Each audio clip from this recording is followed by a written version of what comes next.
All right, everybody, let me show you how to make a quick and easy dessert that is a crowd pleaser across the board. It's so easy to make. There is a few steps. It does take a little bit of time to get it done, but it's well worth it.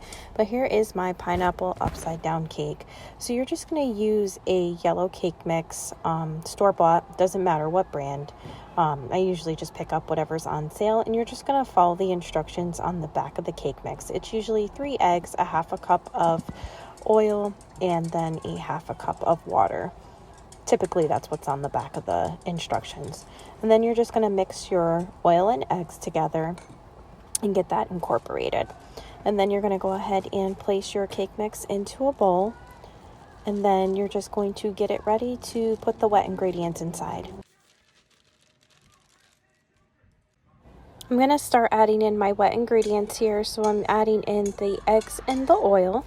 Then I'm going to give everything a good mix before I add in my water.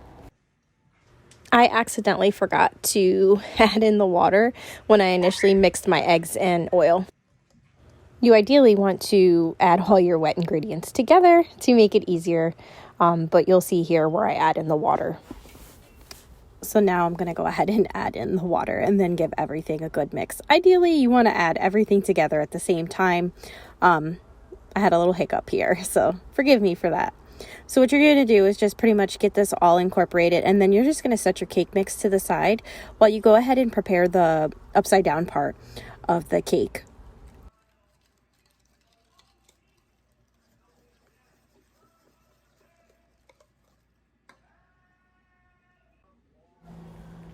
Okay, so now we're ready to create our caramel that we're going to use on the bottom of the upside down cake. So pretty much it's just a half a stick of butter and a half a cup of packed brown sugar. And then what you're going to do is you're going to melt down your butter and brown sugar together to create like a caramel sauce.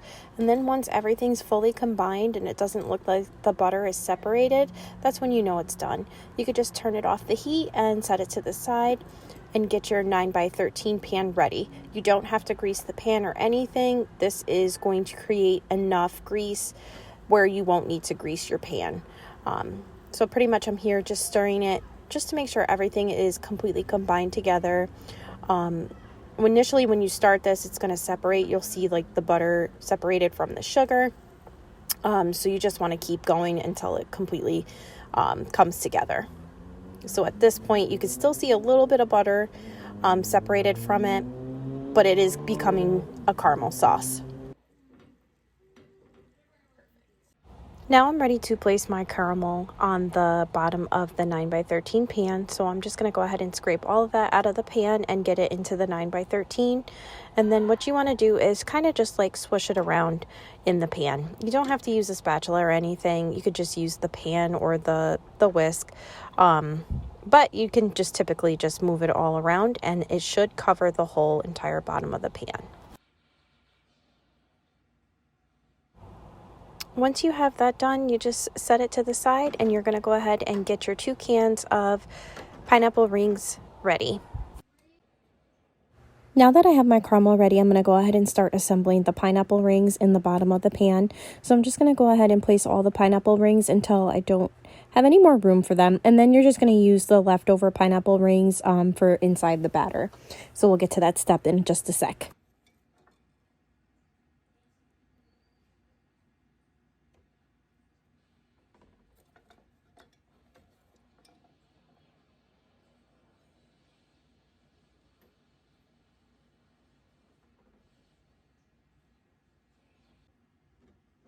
Now that I have all the pineapple covered in the bottom of the pan, I'm going to take the rest of these and I'm going to go ahead and just chop them up into like tidbits.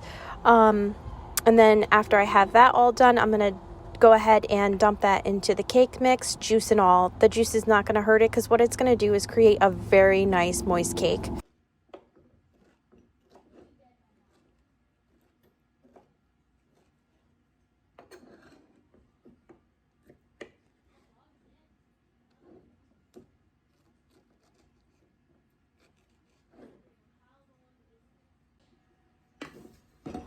Now I'm taking that pineapple that I cut up and I'm going to go ahead and put that into the cake mix.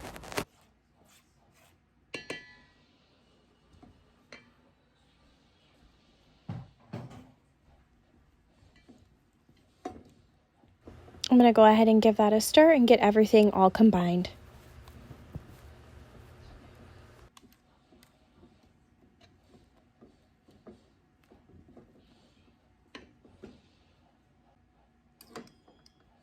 Now I'm ready to add in my maraschino cherries into the pineapple rings, and wherever there is a gap, I try to stay away from like the outer sides of the pan, just because when you go to flip the cake over, the cherries may fall out. So I typically just stick to inside the pineapple rings, in between the pineapples, and then I also do like towards the edge, like on the smaller part of the pan, not the widest part, if that kind of makes sense. So pretty much all you need for this recipe is just a yellow cake mix, eggs, oil, water, maraschino cherries without the stems, and 2 cans of pineapple rings. It's a very simple recipe. Oh, and you need brown sugar and butter, of course, for the caramel. So I'm just working on finishing up on getting the cherries into the cake pan. And then once I have that done, I'm going to go ahead and move on to the next step, which is placing the cake mix into the pan. So now I'm going to go ahead and get that into the pan.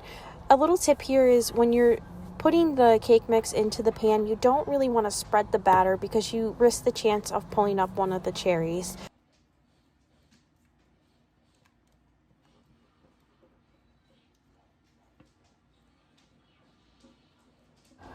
Once you have all the batter in the pan too, you can just tap the pan lightly, and that does help move the batter around a little bit, and it gets a little bit of the air bubbles out as well.